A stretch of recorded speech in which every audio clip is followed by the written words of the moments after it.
Un segundo. Listo. Estamos muy contentos y muy complacidos de estar esta noche aquí. Hoy nos corresponde la segunda parte, última parte, de esta temática que ya se ha venido trabajando acerca del éxtasis en el capítulo 8 del libro Los Medios, preguntas de la 443 a la 446. Libro de los Espíritus, ¿qué dije yo? Estaban concentrados, ¿cierto? Han visto, bien. Perfecto. Del libro de los Espíritus. ¿Quiénes estuvieron en la parte anterior de este estudio? Ok. Bueno, vamos a ver si estuvieron en la parte anterior. Cuando hablamos de éxtasis, ¿a qué hace referencia para las personas que no estuvieron les puedan explicar?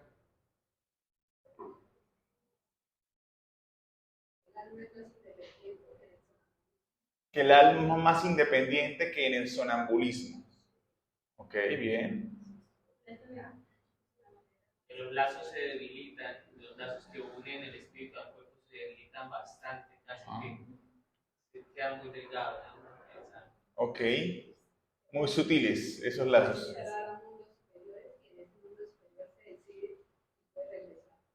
Ok, también por ahí hay otra información. Vamos a ponernos en contexto para las personas que de pronto nos acompañan por primera vez en esta parte de este estudio. Si nosotros nos vamos a diccionario aquí, por estado de éxtasis encontramos que estado del alma en el que los sentidos están desprendidos de las cosas materiales, absortos en éxtasis y contemplación interior. Es decir, tiene mucho que ver con lo que ya hablamos o con lo que ya dijeron aquí ustedes. Ahora, si nos vamos un poquito más adelante, ¿a qué me refiero más adelante?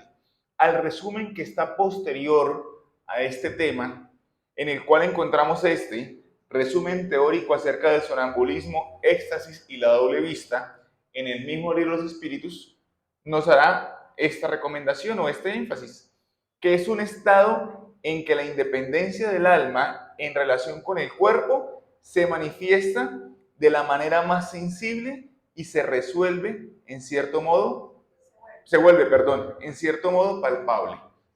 Es decir, lo que hemos hablado hasta ahora de lo que es éxtasis, sí pusimos atención hace 15 días. Creo que fue Nora la persona que hizo el estudio. Perfecto, fue Norita. Sí pusieron atención, ¿cierto?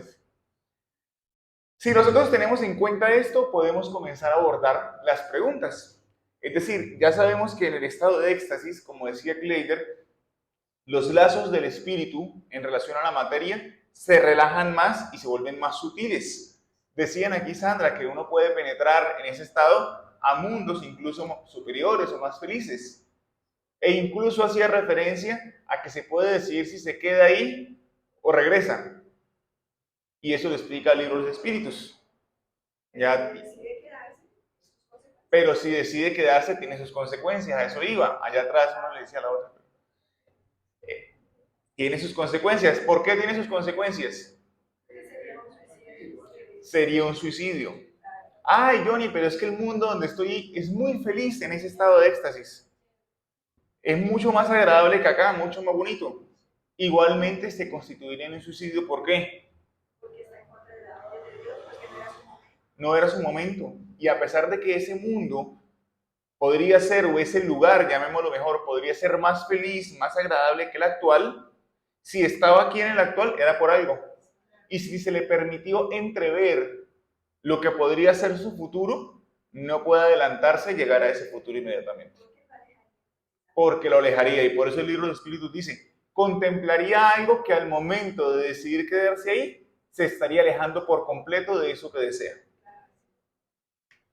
Ahora, Kardec, como todos saben, y hemos hablado en repetidas ocasiones, lo dije el miércoles pasado y lo repito todos los miércoles, dice que un estudio serio se caracteriza ¿por qué? Por la continuidad. Porque es constante. Kardec sabía eso. Y por eso, cuando organizó todos los cuadernillos correspondientes al libro de los espíritus, en la segunda edición, ahora con 1019 preguntas, y no la primera que tenía menos de 600, cuando ya organizó todo está escrito en forma que los que hicieron el curso de formación, la cara que ponen, metódica, concatenada, eso tiene una palabra específica. Eslabonada casi. Secuencial casi. Un método que utilizaba un filósofo, ¿cómo? La mayéutica. Eso lo vemos en el curso de formación de trabajadores. La mayéutica. ¿Qué quiere decir eso, Nancy? Que es un estudio que va con secuencia una tras otra. Cada pregunta, en el caso del libro de los espíritus, tiene una explicación de la anterior y va complementando así sucesivamente. A través de digamos, de las preguntas, se van obteniendo respuestas de la comunicación. Ok, es subsecuente y a medida de cada respuesta va generando otra pregunta y van eslabonadas, entrelazadas, todos los sinónimos que intentaron decir. A veces las preguntas son muy parecidas, pero se logra extraer al máximo la información que hay. Y lo que busca es que no quede ninguna duda.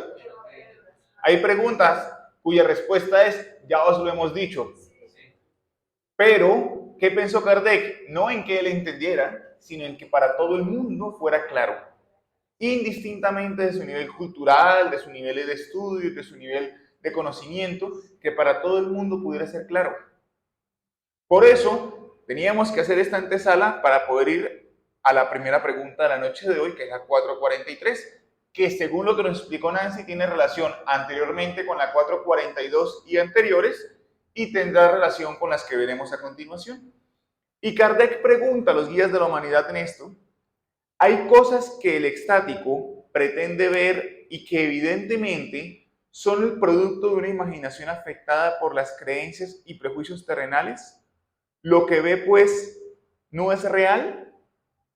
Es decir, si lo pasáramos al lenguaje más coloquial, pueden existir cosas que la persona en estado de éxtasis o extático, como dice aquí, no sean producto de cosas que está viendo de un mundo diferente, de un lugar distinto, espiritual, sino que pueda ser resultado de sus creencias y de sus prejuicios propios, es decir, que no sea real lo que está viendo. ¿Qué creen ustedes? ¿No? Todo lo que ve en ese estado realmente existe. Sí se puede equivocar. Es real para los ojos de él. ¿Ok? Mira la diferencia. Aquí dijeron sí es real, acá dijeron no, y allá dijeron es real para los ojos de él. Es abogada, ¿cierto? Que mi suegro es abogado y cada vez que uno le pregunta algo que él de pronto como que no tiene la respuesta clara, le dice a uno, eso depende. Ya yo sé que me va a terminar diciendo, eso depende porque es que si usted lo mira desde este punto de vista, pero si lo analiza desde aquí, y yo, ajá. Ella eligió el camino del medio. Es real para el que lo está viendo. Veamos qué dicen los espíritus. Lo que ve es real para él. Diga, no es que sea abogada, es que estudié.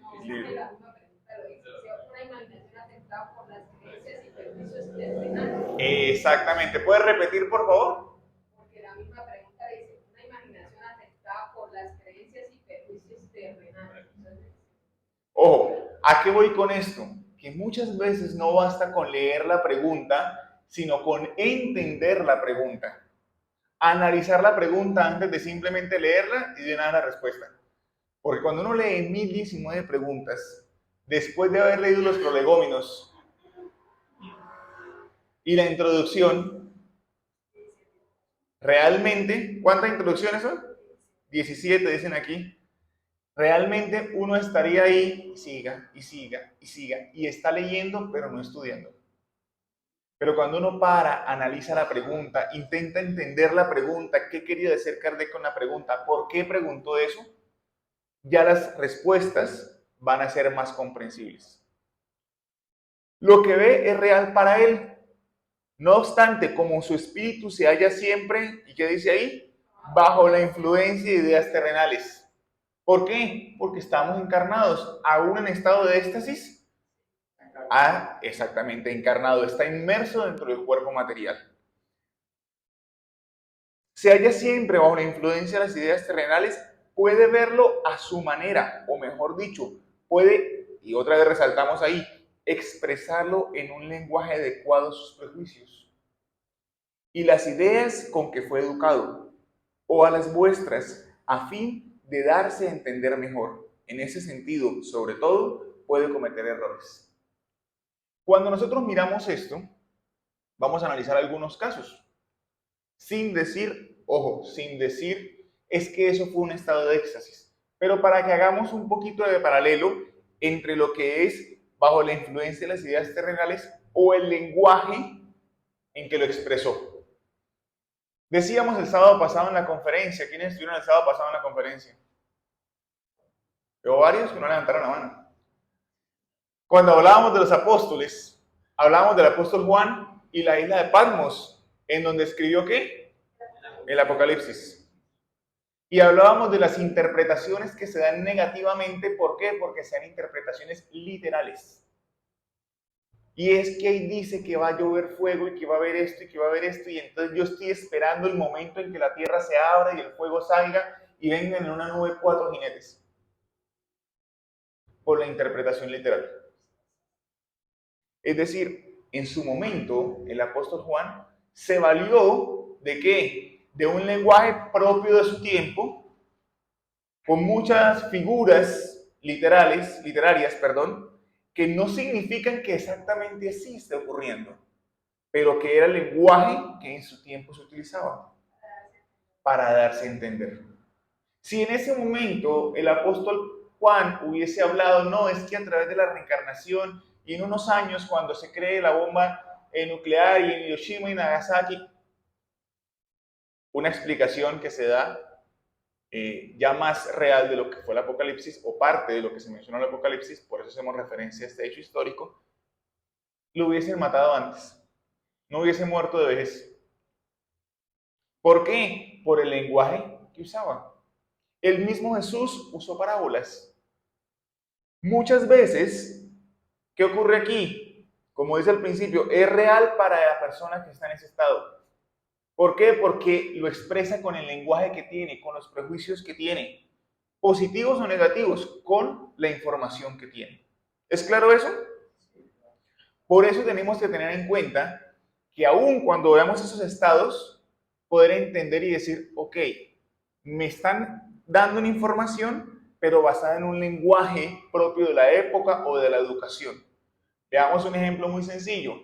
Cuando vemos, por ejemplo, o leemos respuestas o análisis o frases o escritos que dejaron, por ejemplo, muchos espíritus evolucionados, pero que estaban en ese momento encarnados en el cuerpo de una monja, por ejemplo. Leamos Sor Juana Inés de la Cruz, poetisa mexicana. El lenguaje que utilizaba era un lenguaje propio que a su tiempo. Johnny, pero es que Sor Juana Inés de la Cruz es el mismo espíritu que fue Clara de Asís, la que vivió con Francisco de Asís, y la misma que compartió con Jesús cuando fue Juana de Cusa y murió quemada en la hoguera por no jurar a Cristo. Juana de Cusa, Clara de Asís, Sor Juana Inés de la Cruz, luego la abadesa Juana Angélica en Brasil, cuando fue la invasión portuguesa, y hoy la mentora espiritual Juana de Ángeles. Y yo veo que Juana de Ángeles no habla exactamente igual a Sor Juana Inés de la Cruz. ¿Por qué? Porque el lenguaje que tenía en esa encarnación era diferente al que tiene hoy como espíritu. ¿Es claro eso? Por eso ponemos esos ejemplos. Dicho eso, Kardec, analizando la respuesta anterior, y ojo a esto, analizando la respuesta anterior, no es como que dijo, bueno, otra pregunta que se me ocurre, sino basándose en lo que los espíritus le respondieron, pregunta en la cuestión 444, ¿qué grado de confianza se puede asignar a las revelaciones de los extáticos? Es decir, si ya nos dijeron que puede ocurrirse esto, que puede presentarse esto, entonces podríamos confiar plenamente en esas revelaciones o no. Parcialmente, aquí dicen que no.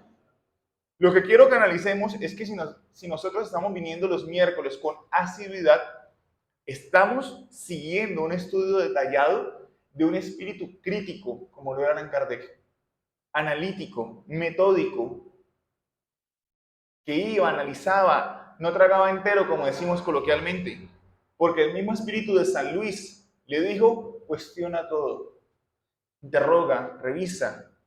No es porque un espíritu le haya respondido esto que él dijo, así es, sino con el método de la universalidad de conceptos, Esta misma pregunta se la pudo haber hecho a diferentes espíritus, a diferentes medios en diferentes partes del mundo y encontró la universalidad en las respuestas.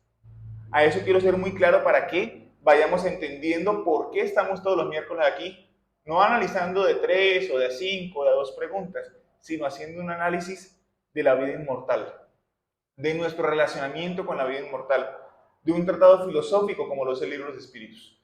Y si nos permitimos verlo como un monolito que es, con toda la información que contiene, es una carta magna, que puede fácilmente, y lo hará en cierto momento, regir los destinos de la humanidad, no porque todo el mundo vaya a ser espírita, sino porque las diferentes religiones y doctrinas de pensamiento adoptarán pensamientos que ya se encuentran allí, como vemos que está pasando. Por eso, los espíritus le responden a Kardec: el estático puede equivocarse con mucha frecuencia, especialmente cuando quiere penetrar lo que debe permanecer como un misterio para el hombre. ¿Quién conoce hombres y mujeres curiosos? Más las mujeres que los hombres. Sí. Todos somos curiosos. Continuemos ahí diciendo,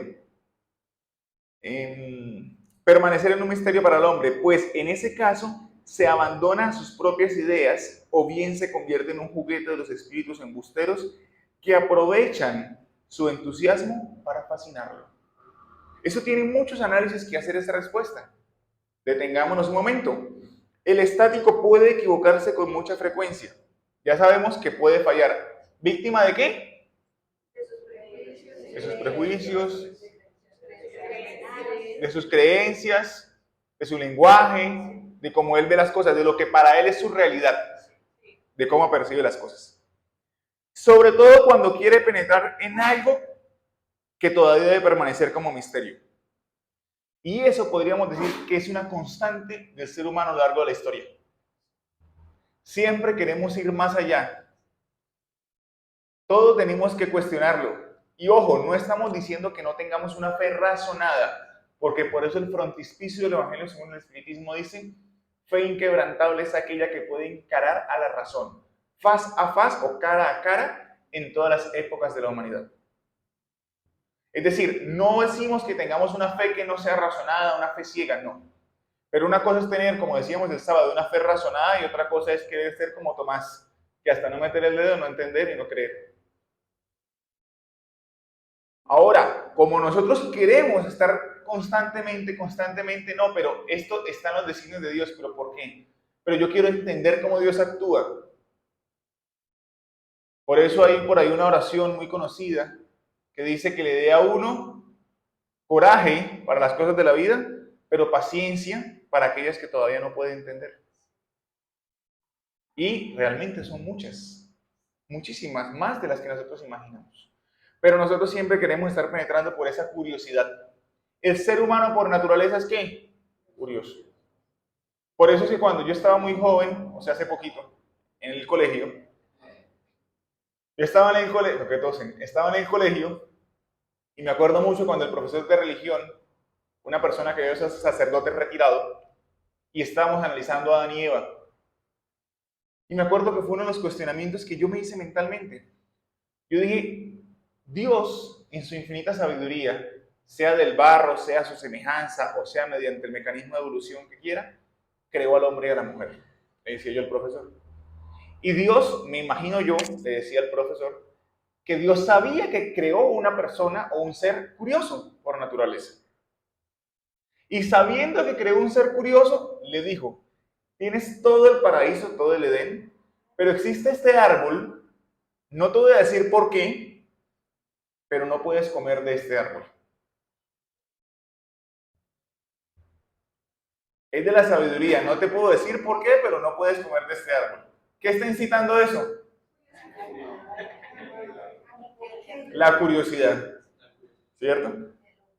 No puede, pero ¿por qué? No, de este no puede comer. De todo, tiene todo, pero de este no.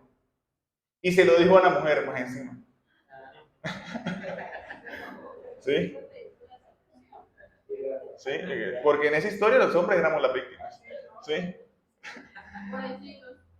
Sí, hasta ahora. ¿Sí? Ahora, si ya sabemos que somos por naturaleza curiosos, buscamos estar penetrando constantemente, y en esa búsqueda constante por penetrar esos misterios, entre comillas, porque digo entre comillas porque no es que no podamos conocerlos, es que todavía no estamos preparados para conocerlos, que es muy diferente. Y en ese afán es donde nosotros tropezamos y podemos, producto de esa fascinación, ser, como dice ahí, juguetes o instrumentos de espíritus que no quieren el bien, de espíritus embusteros. Johnny, ¿hay espíritus embusteros, mentirosos? Sí, como hay encarnados embusteros y mentirosos, naturalmente, que engañan. Hay espíritus igual que buscan engañar. Yo he visto varios centros espíritas que muchas veces caen en eso. He conocido centros espíritas donde se comunica Jesús, María. Una vez escuché un caso de un centro espírita en donde llegó, arrancó la sesión mediúnica, se comunicó un espíritu y dijo que era Jesús. Y al rato se comunica otro espíritu mientras ese está hablando y era María, la mamá de Jesús. Y estando en la comunicación, María le dice a Jesús, hijo, ¿eres tú? Mamá, ¿eres tú? O sea, hace 2000 años no se encontraban y se encontraron esta noche en el centro espírita.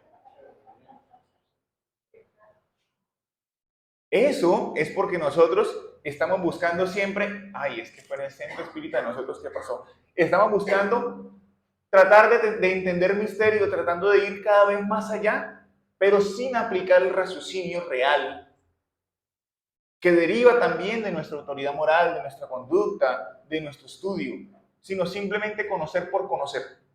Porque yo fui el que conocí, yo fui el que supe. ¿Y eso nace de qué? De la vanidad y del ego propios del ser humano. ¿Claro hasta ahí? ¿O no? ¿Y hemos aprendido hasta ahí o no? ¿Sí? Por eso, me llama mucho la atención cuando Kardec pregunta eso a los espíritus, porque va concatenado con aquella conversación de Jesús con los apóstoles que se encuentra en el Evangelio de Mateo. Está Jesús con los apóstoles y les dice que se queden vigilando, y ellos ¿qué hacen? Dicen, ahora, ay, se durmieron. Aquí hay más de uno. Yo que me paro aquí en el atril y los veo a todos, aquí hay más de un apóstol. Les dice uno que, no, pero no apóstol porque viven no porque eran pescadores, sino porque se quedan dormidos. ¿Y qué les dice Jesús cuando vuelve? Velad y orad, o como nosotros lo hemos traducido muchas veces, orad y vigilad, para que no estéis en tentación. El espíritu a la verdad está dispuesto, pero la carne es débil, como está en Mateo 26:41. Y por eso esta imagen, vean, que es como un títere, haciendo referencia a esto que acabamos de hablar acá. Cuando nosotros hablamos de estados de éxtasis, cuando nosotros hablamos de facultades mediúmnicas, cualquiera que sea, es importante esto. Orad y vigilad. ¿Por qué? Porque todo el mundo quisiera ser, no, yo soy el que tengo la mediunidad perfecta. Por mí se comunican ángeles, arcángeles, de todo. Yo, estados de éxtasis, un montón. Vivo en estado de éxtasis. En mediunato, eso es. Y es falta de ¿qué? De vigilancia. De vigilancia, como Jesús recomendó a los apóstoles. Por eso dice ahí, nosotros generalmente decimos, sí, orad y vigilad. Por eso quise traer el párrafo completo. Orad y vigilad para que no entréis en tentación. ¿La tentación es externa o interna? ¿Se han preguntado eso?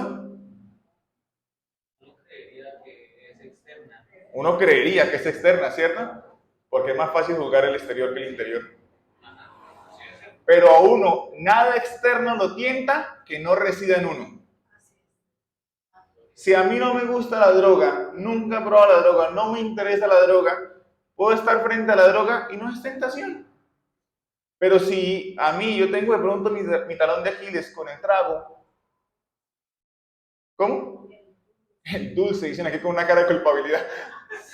Con el trago, yo tengo mi talón de Aquiles con el trago, y voy y me siento allá en una cantina y me ponen la botella así fría, sudadita, y yo con ese calor, eso me empezó a producir tentación.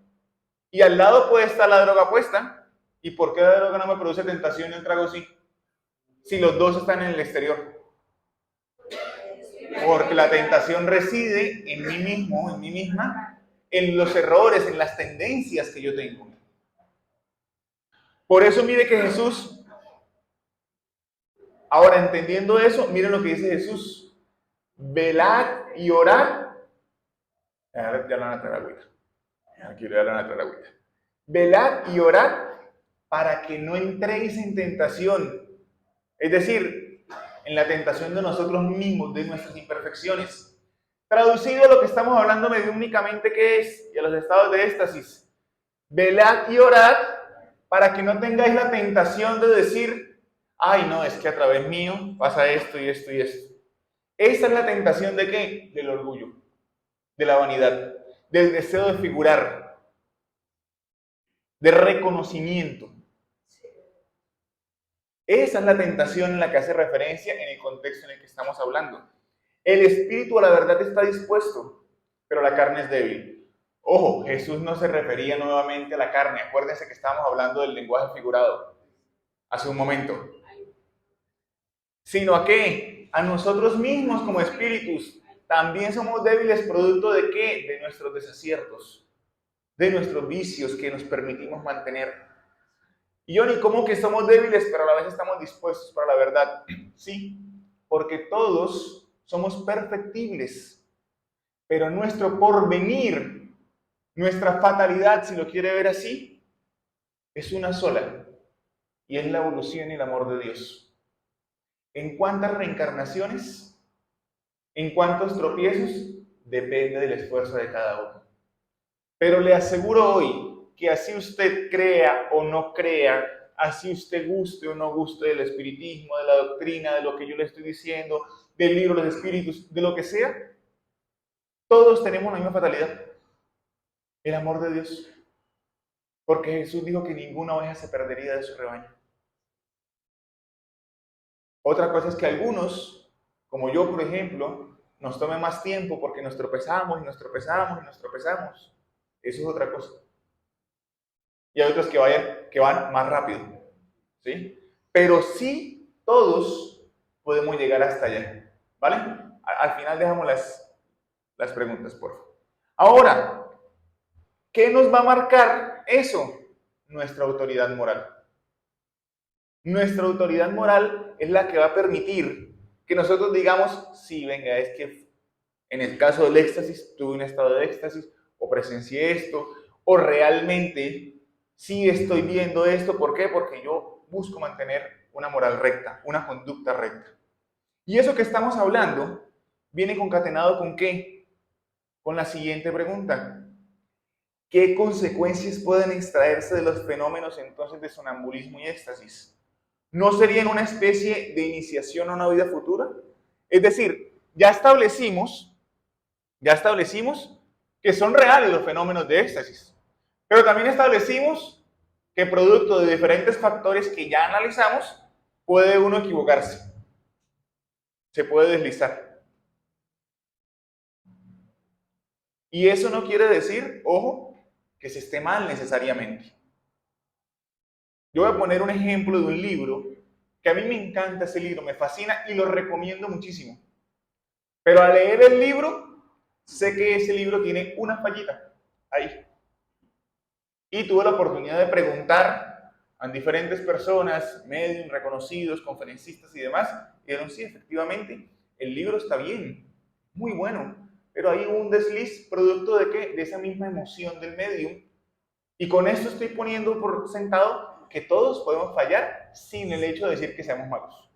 Y es el libro Francisco de Asís, escrito por Miramés. Es un libro maravilloso, se lo recomiendo a todo el mundo. Me encanta, lo he leído no sé cuántas veces.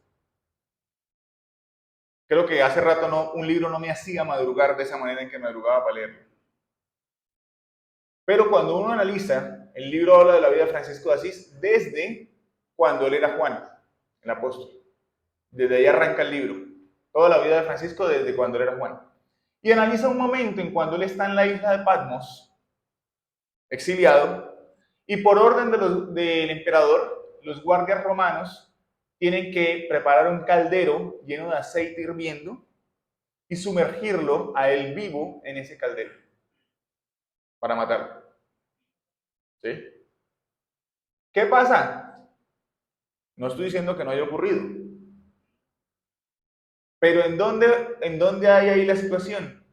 En algo que no pasa el tamiz de la razón, el análisis. Cuando dice que él, no recuerdo en este momento exactamente cuánto es, pero dice que pasan en el caldero, lo sumergen y dura como 7 días ahí en el caldero hirviendo, no sé cuántas horas, no sé, algo así, y después de un tiempo muy prolongado, creo que es de días, él sale del caldero caminando como si nada. Eso va totalmente en contra de las leyes naturales. ¿Sí? Que sí es plausible que a través de fluidos, como el mismo libro utiliza el término, lo recuerdo muy bien, el término que utiliza el libro es un escafandro, pueda tener un escafandro que proteja momentáneamente el cuerpo, ¿sí? Y posteriormente pueda salir del aceite hirviendo, sí, momentáneamente. Ya de días. ¿Y por qué digo que sí es plausible? Porque es exactamente lo mismo que hacía Daniel Dudahome cuando tomaba un papel en las manos, lo tiraba al fuego y le decía, no te quemes, y en medio del fuego el papel no se quemaba. Hasta que él le decía, ahora puedes quemarte, y ahí se quemaba. ¿Vale?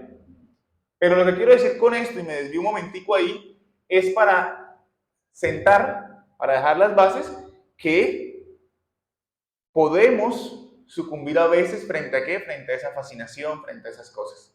Pero eso no quiere decir que seamos malos ni nada y que no tenga una utilidad.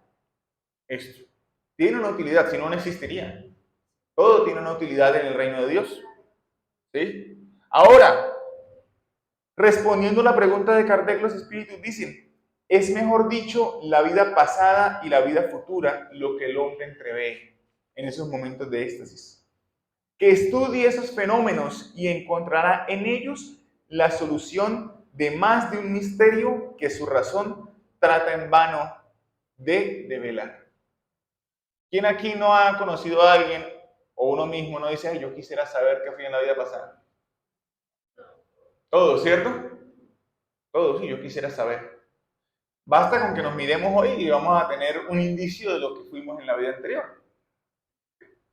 Pero esos estados de éxtasis también le permiten a uno, ¿sí? O en este caso al medio, al extático, poder entrever todo, el futuro y de cierta manera el pasado. Y poder, ¿qué dice ahí al final?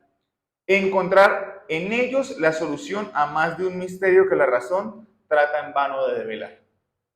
Es decir, sí tiene una finalidad. Sí tiene una finalidad. Uno de los casos más conocidos que seguramente tocaron ya, pero nos permitimos repetir, de estado de éxtasis fue el de Teresa de Ávila. ¿Sí? Teresa de Ávila, esta mujer que vemos acá, tiene un estado de éxtasis que es a través de ese estado de éxtasis que ella logra convertirse en Santa Teresa de Ávila. Es decir, si uno va a leer la biografía de ella antes de eso, ella dice, yo quería casarme, yo quería tener hijos, mi esposo, mi familia, pero entra en un estado de éxtasis en el cual, en el lenguaje figurado de ella logra conversar con Jesús, logra ver a Jesús, y cuando vuelve a ese estado, ella dice, me entrego por completo a esta vida de amor, de trabajo, ¿sí? Que lo conversábamos, tu papá hace unos momentos ahorita confirmando bibliografías. ¿Ustedes recuerdan la historia de cuando Jesús está con la meretriz? Que le lanzan a la meretriz y le dice que quien esté libre de pecado arroje la primera piedra. Bueno, ella es la reencarnación de esa mujer, Teresa de Ávila. Un espíritu muy evolucionado, ¿sí? Y en el libro Instrucciones Psicofónicas, un libro de Chico Xavier, en el cual se relatan muchas reuniones que tenía el centro espírita de Chico Xavier y espíritus que se comunicaban a través de Chico, dejaban psicofónicamente los mensajes para el grupo y después se transcribían, y encontramos muchos espíritus muy notables a lo largo de la historia. En este libro encontramos un mensaje de Teresa de Ávila a través de Chico Xavier. Pero para que nos hagamos una idea un poquito, si vemos el prefacio de ese mensaje, no lo traje aquí por temas de tiempo, veremos que Teresa de Ávila ni siquiera llega al mismo sitio donde está Chico. Chico se dispone y ella a la distancia se conecta con Chico en el nivel evolutivo de Teresa de Ávila. Y Chico sirve es como un megáfono para simplemente repetir lo que ella está diciendo. Imaginemos el nivel evolutivo de Teresa de Ávila. Por eso cuando hablamos de estados de éxtasis, ya eso nos da un parámetro, ¿vale? Y quise traer aquí esto, ¿por qué? Porque estamos hablando de autoridad moral, estamos hablando de que sí podemos tropezar, pero también hablamos de qué, de las utilidades que tienen estos fenómenos. Y en este mensaje ella dice, Nancy, ayúdame a ir leyendo, por favor. Dejad crecer juntos el trigo y la cizaña, hasta que venga la siega, recomendó a su vez el Señor. ¿Qué quiere decir esto? Es bueno que estemos como entre lo bueno y lo malo. Entre el trigo y la cizaña, y nosotros somos trigo o cizaña. A veces trigo, a veces cizaña. Kleider, ayúdame ahí, por favor. Entre tanto, la palabra de su sabiduría no nos inclina a la indiferencia. Continúa. Y recordándola, no tratamos de ser el trigo, porque hoy nos veamos fuera del oscuro sedimiento de la carne. Ni insinuamos que seáis vosotros la cizaña, porque permanezcáis dentro de él.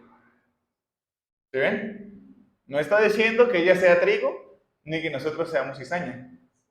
Es decir, la carne no nos hace trigo ni nos hace cizaña. ¿Está claro eso? Y continúa diciendo, Norita. Recordamos sencillamente que todos traemos todavía en el campo de nuestras almas la cizaña de la ilusión y el trigo de la verdad, necesitados de la merced del celeste cultivador. Qué bonito eso, ¿cierto? Todos nos hemos equivocado, pero también todos hemos acertado en muchas cosas.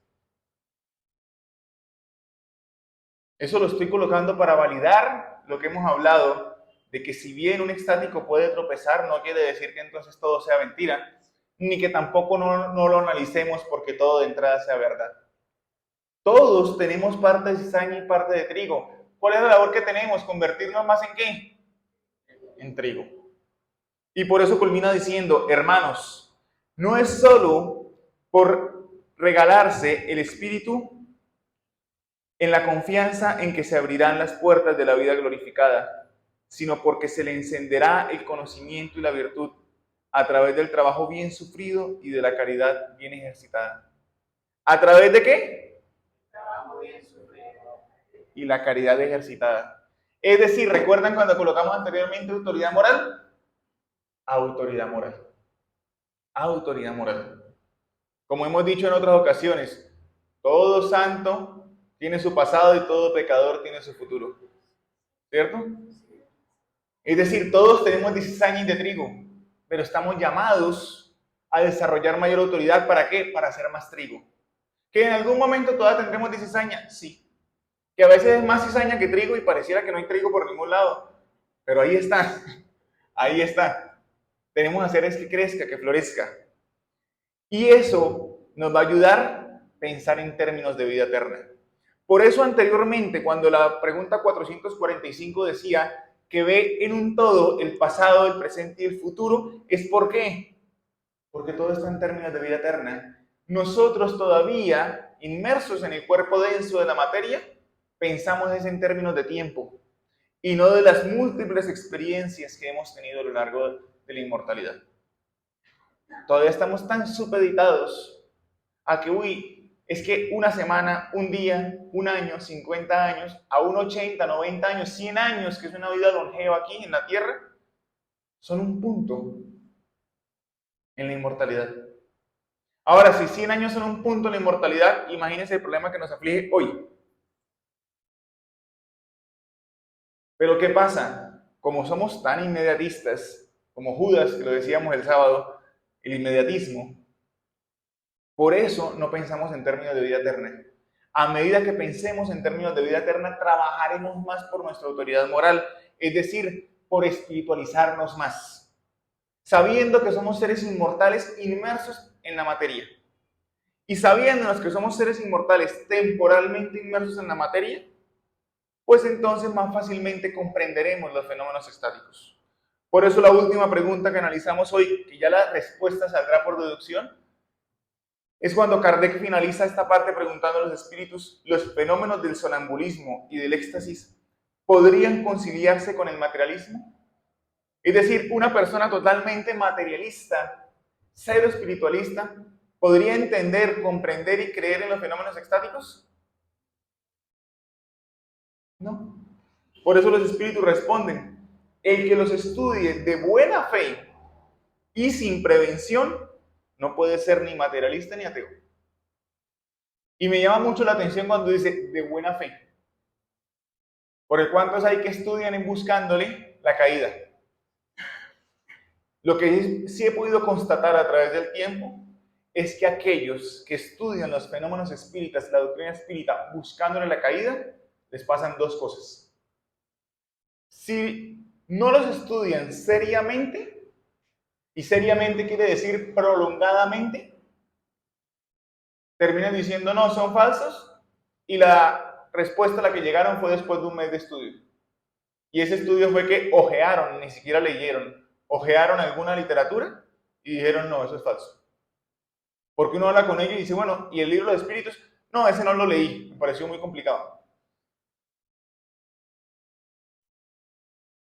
¿Sí? Y lo segundo que ocurre con estas personas cuando intentan estudiarlo, pero no con buena fe, sino para desmentir los fenómenos espíritas, y lo logran hacer a través del tiempo, consistentemente y disciplinadamente, es que terminan por darse cuenta que los fenómenos espíritas son totalmente ciertos y reales. Porque nada tienen de oculto y no proponen una moral diferente que no sea la moral de Cristo. Ahí es donde reside su poder, en la filosofía que tiene. Por eso, entender los estados de éxtasis, de sonambulismo, siendo ateos o netamente materialistas, nada podemos hacer. ¿Sí? Por eso quiero cerrar con esta frase de ella misma, de Teresa de Ávila.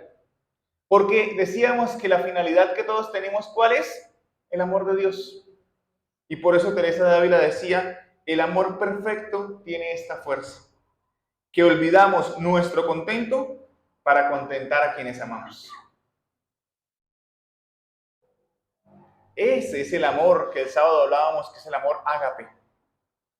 Ese amor que es el amor que parte del sacrificio, del desinterés, del entregar todo, y no simplemente de un amor eros, o de un amor filial, familiar o fraternal, sino que es un amor trascendental, que es el que Jesús nos da y espera que nosotros le demos.